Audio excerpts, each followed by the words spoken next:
Dragi moji, lijep pozdrav za sve i dobrodošli u Miminu kuhinju. Danas ću vam pokazati kako se pravi begova čorba. Za begovu čorbu nam je potrebno sljedeće. Ovdje imam 2 kara bataka i 2 bataka. Vi možete uzeti i pileća krilca ili neki drugi dio piletine. Otprilike 150 do 200 g mrkve, jedna manja glavica luka, peršin, 100 do 150 g celera, 2 češnja bijelog luka i bamiju. So i biber ćemo uzeti po želji i vagetu i poslije da bismo supu malo zgusnuli potrebno nam je 3 do 4 kašike kisele vrhnje, 1 jaje i 1 kašika brašna. U jednu malo veću šerpu sam stavila 1 kašiku margarina, to ću istopiti i onda ću meso da malo prepržim. Meso sam prethodno već oprala i dobro posušila sa kuhinskim papirom.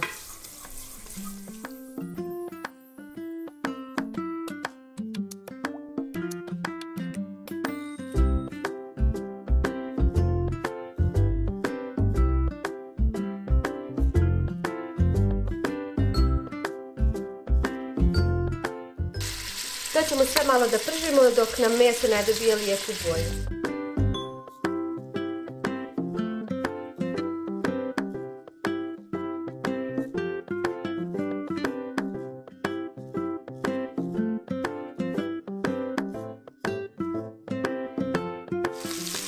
Povrće sam već sve oprala i ogulila i sad ću ga dodati kod mesa da se malo proprži. Dodajem sve osim perčina. Perčin dodajemo tek na kraju. Otprilike još 2 minute malo sve propržiti i onda ćemo zaliti sa 2 litre vode.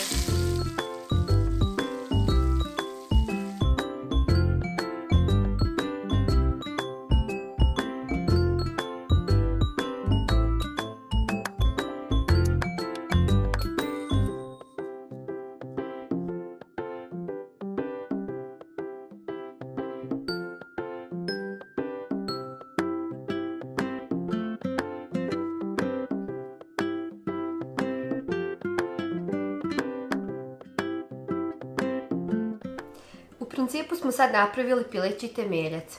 Ja ću kuhati u preti sloncu i potrebno mi je otprilike pola sata. Vi ako pravite u normalnoj šerpi, ostavite do sat vremena nek se kuha.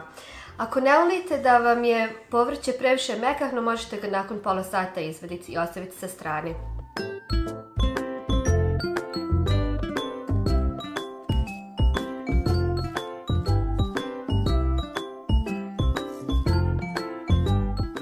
Meso i povrće sam izvadila na jedan tanjir, već mi je gotovo, a vodu ću od supe sada procijedim da mi ne bi ostalo još kakvih sitnih komadića.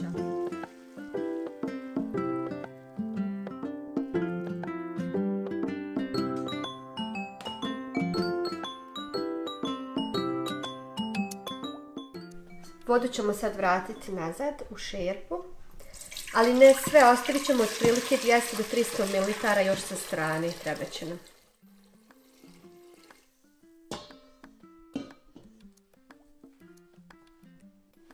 Sad ćemo povrće sitno da izrežemo i da meso sklonimo sa kosti. I sitno ćemo ga da isječemo.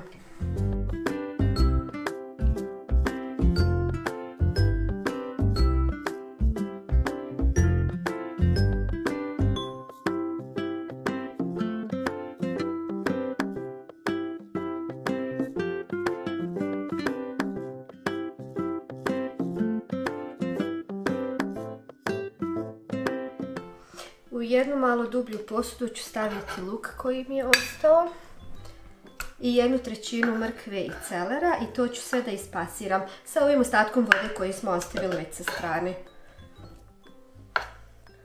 Jer na taj će nam način biti supa još malo gušća i ukusnija. Znači dodajemo vodu koju smo ostavili od supe.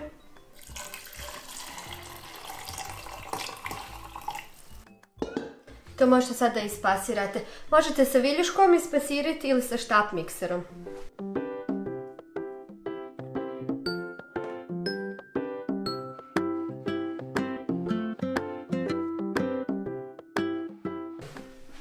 To ćemo sad da stavimo već u vodu, u vodu cupe.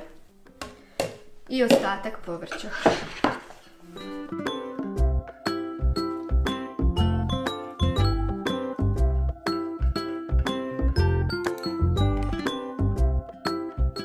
Još ćemo na brzinu meso da odvojimo s kosti i da sitno isickamo.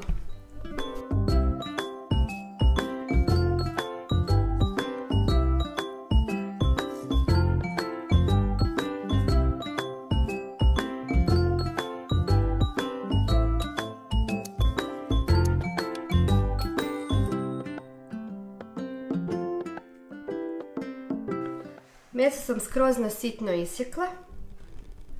Sad prije nego što stavimo meso u supu pripremit ćemo još smjesu za zgušnjavanje, znači od malo prije sam pokazala kiselo vrhnje, jaje i brašno. Dobro ćemo izmiješati i dodat ćemo još malo vode od supe. Moramo smjesu dobro izmiješati da nam ne bi ostale grudvice od brašna.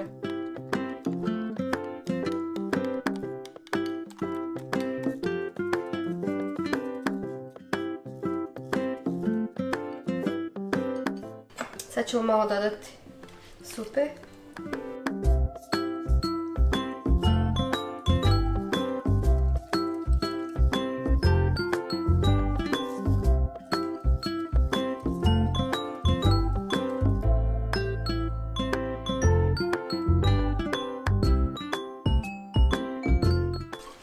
I kad nam voda opet od supe provre, dodat ćemo to u šerpu.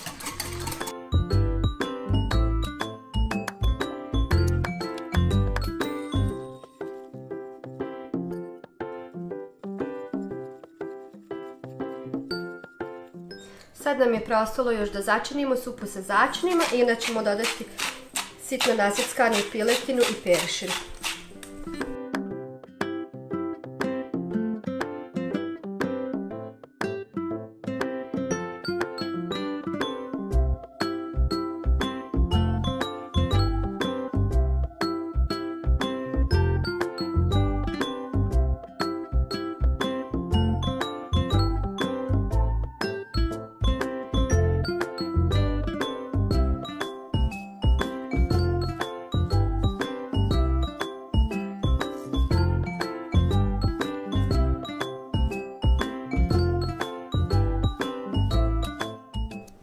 Supu ću kuhati još otprilike 5 minuta uz stalno miješanje da nam ne bi zagorjela i onda je spremna za posluživanje.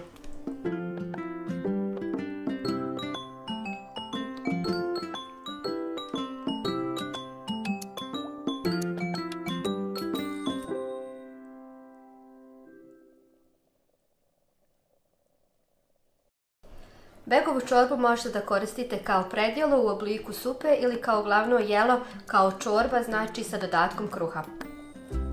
Nadam se da vam se ovaj put moj video svidio i da ćete me i dalje pratiti. Hvala vam puno na svemu. Ćao!